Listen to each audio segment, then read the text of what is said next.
vamos a hablar de salud, vamos a hablar de esos temas que son atractivos para todo el mundo, pero que la mayoría, sobre todo del machista nuestro dominicano, no le gusta hablar, que tiene que ver con su parte pudenda, que tiene que ver con sus genitales. Y es, en este caso, está con nosotros nuestro urólogo de cabecera, el doctor Pablo Mateo. Bienvenido, doctor.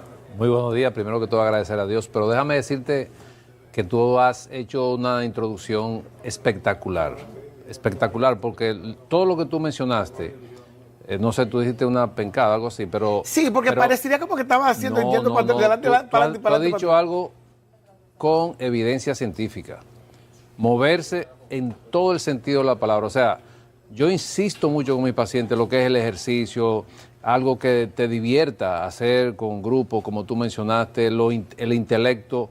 Son tres aspectos básicos en un ser humano para mantenerse libre de mucho estrés que hay hoy en día. No importa que tú trabajes, que no trabajes, pero si tú haces esas tres cosas que tú mencionaste, la vida le cambia totalmente a la persona. La mayoría de las personas no hacen ejercicio. Es una pena, pero yo incluso le sugiero aquí, a través de este espacio, le sugiero cosas que hacer. En YouTube hay 1000 entrenamientos, pero además entrenamientos que usted puede hacer en su casa, que van desde la cuica hasta unas banditas que las venden por ahí, que cuestan 1000 pesos. Sí. Hay 1000 formas de uno moverse, porque también, doctor, nos vendieron la idea de que moverse cuesta dinero. Pero no cuesta dinero, no cuesta dinero. Tú te puedes mover, como tú dices, hasta en la casa. Yo tenía un vecino cardiólogo que su ejercicio, el edificio era de 5 pisos, y su ejercicio era subir y bajar las escaleras. Ya, simplemente. Desde su casa, que estaba en el primer piso, hasta el 5º piso, él subía y bajaba, subía y bajaba. De hecho, una sobrina nieta que también vive con nosotros, pues ella le decía, doctor, yo la quiero acompañar. Chiquita, sabes que hay una excusa muy generalizada a los pacientes, que el gimnasio, yo nunca he ido a un gimnasio y hago ejercicio todos los días. O sea, es un asunto de la actitud de la persona. ¿Y cómo nos ayuda eso? Y vamos a hablar puntualmente de su especialidad con respecto a los hombres, porque también ya aprendí que los urólogos tienen algo que ver con las mujeres, porque claro. Porque tenemos la idea de que el urólogo es el especialista del genital del hombre. No, es que nosotros, o sea, nosotros manejamos el sistema urinario completo. De hombres y de mujeres. De hombres y de mujeres. Desde unas glándulas que hay encima del riñón que se llaman suprarrenales. El riñón o los riñones, que todos tenemos riñones, los uréteres, que son los que conectan el riñón con la vejiga y la uretra. Todo lo que yo he mencionado hasta ahora es idéntico, tanto en el hombre como en la mujer. Y entonces, en este caso, doctor, ¿cómo el ejercicio, no es el tema, pero brevemente, cómo el ejercicio mejora la función de estos organismos?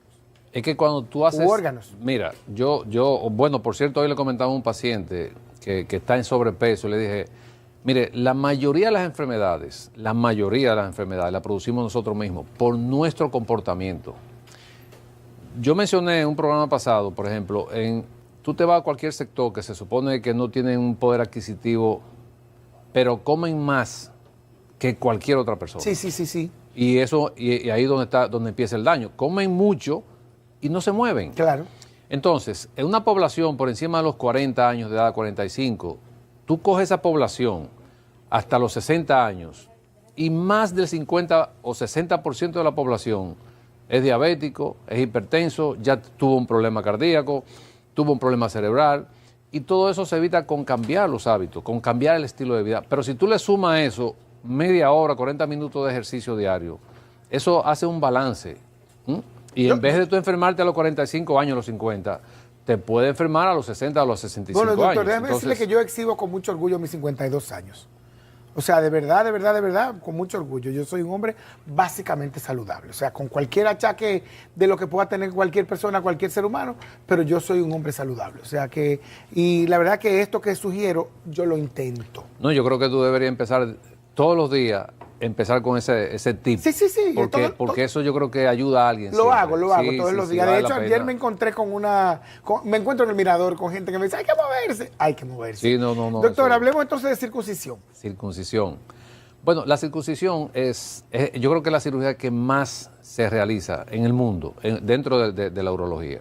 Ok. Es una de las que más se realiza. Es un procedimiento menor donde lo que hacemos, lógicamente, con un criterio, con un diagnóstico, sabiendo de que con esa circuncisión nosotros vamos a beneficiar al paciente. Es decir, quitar el prepucio. El prepucio es la tela que cubre el glande en el pene. ¿Siempre es dañina esa tela, doctor? No siempre es dañina, porque, por ejemplo, hay pacientes que no necesitan una circuncisión, porque no tienen tanto prepucio, no tienen mucho tejido. Hay pacientes que nacen como si estuvieran circuncidados. Pero muchos pacientes, cuando, por ejemplo, tienen fimosis es que ese tejido es estrecho y le da dificultad. Y el glande sale con dificultad. Con dificultad. Y si sale con dificultad en estado de flacidez, cuando está en estado de erección, es mucho más difícil. Ya está doloroso, yo pienso. Exactamente. Entonces, muchas personas se laceran y pasan mucho tiempo, hacen infecciones a repetición, porque cuando se lacera, o sea, se corta el tejido, es más fácil que por ahí entren bacterias, hongos, virus. Y entonces es un paciente que tiene infecciones recurrentes. Además de que guarda temas de higiene. Exactamente. Entonces, en ese tipo de pacientes, bueno, otra condición es que a veces el paciente retrae el prepucio, o sea, la tela, y se queda retenida en la parte de atrás del glande. Eso se llama parafimosis. Entonces, es lo inverso a lo que había mencionado. Exactamente. Pero también ese paciente que hace infecciones a repetición, porque normalmente el pene produce secreción, como la piel, pero esa secreción muchas veces empieza a producirle efectos secundarios al paciente, de irritaciones, pero también puede a veces también afectar a la pareja. Entonces, cuando el paciente tiene esa producción excesiva, vamos a decir así, de esa secreción, entonces también es un paciente que le convendría realizarse una circuncisión, siempre con una buena evaluación y sopesar de que sí vamos a mejorar la condición de ese paciente con un procedimiento quirúrgico. ¿Cuándo no mejora una circuncisión? Porque a veces parece que ya hoy día al niño es mucho más común que circunciden a un recién nacido. ¿Todos los recién nacidos necesitan circuncisión, doctor? Bueno, como te dije anteriormente, no necesariamente, pero por ejemplo, cuando hay un recién nacido, que todos vemos cómo vamos a decir, cómo le amarraban el ombligo, viene una campanita que a veces se le pone debajo del prepucio al niño con un hilito y queda circuncidado. Oh. Y eso generalmente va a depender de los padres, si quieren. Sí, claro. Entra mucho, hay un tema religioso ahí. Exactamente, hay un tema religioso que hay que respetar, lógicamente, y eso pues depende de mucho de los padres. Pero no necesariamente hay que circuncidar a todos los pacientes. ¿Ha habido casos, doctor, en que una persona necesita circuncisión, algún paciente suyo, alguna experiencia que usted haya tenido y la creencia no se lo permite? ¿Usted lo ha vivido eso? Bueno, sí, no, hay pacientes que incluso no circuncisión. Por ejemplo, yo he tenido pacientes con cirugías ya mayores que no se transfunden, por ejemplo, no aceptan una transfusión. Entonces, no hemos dejado de operarlo, pero poniendo las condiciones del riesgo de que, pero ellos están conscientes de que no importa si se mueren, que no importa, porque te firman una autorización, de que si necesitan sangre, ellos prefieren morir antes de que lo transfundan. Y asimismo, por ejemplo, hay pacientes que no están de acuerdo con la circuncisión y con otros procedimientos. ¿Cuál es el mayor beneficio de la circuncisión, doctor? Bueno, el mayor beneficio de la circuncisión es que, por ejemplo, disminuye esas infecciones de repetición que le dan a los hombres. Pero está relacionado la circuncisión con la baja incidencia del VIH, que está dentro de las enfermedades de transmisión sexual. Explíqueme eso. Bueno, lo que pasa es que el prepucio, o sea, el prepucio es el tejido, es mucho más sensible a infecciones por virus, por bacterias, por hongos. Al quitar ese tejido... O sea, digamos, un glande cubierto es un glande mucho más sensible a adquirir infecciones. No, el prepucio. El prepucio es la tela. ¿Es a través del prepucio? Es a través del prepucio. Pues yo pensaba que era a través del glande, doctor. No, a través del prepucio. Pero también está demostrado de que la incidencia de cáncer de pene es menor en hombres circuncidados. Porque también la influencia viene a través del prepucio. Exacto. Pero lo que más interviene aquí es la higiene, generalmente. ¿Por qué? Porque ese esmegma, que es la secreción que produce el pene, también está relacionado con el desarrollo de cáncer. Entonces, ¿qué pasa? Un hombre que produzca esmegma, que no se acostumbró, no le enseñaron, que tiene que asearse de manera frecuente, es un paciente que tiene mucho riesgo de cáncer de pene. De hecho, en los números que se presentaron el año pasado, la incidencia de cáncer de pene ha aumentado aquí de manera importante. Y está relacionado la higiene, está relacionado el virus del papiloma, pero también el paciente que se circuncida, como te dije anteriormente, tiene menos riesgo de desarrollar un cáncer que el paciente que no está circuncidado. Y en el caso del estadio, el estado natural se habla de que la vagina debe estar húmeda. ¿Pasa lo mismo con el glande? ¿Es el estado natural debería ser húmedo o todo lo contrario, es seco? Es húmedo por la secreción, pero si está seco es mucho mejor. Que por eso cuando se realiza la circuncisión ya esa humedad va a desaparecer, porque el glande no va a estar cubierto. Porque al quitarse el prepucio, que es la tela, como decimos, o el cuerito, como le dicen muchas personas, entonces el glande va a quedar descubierto.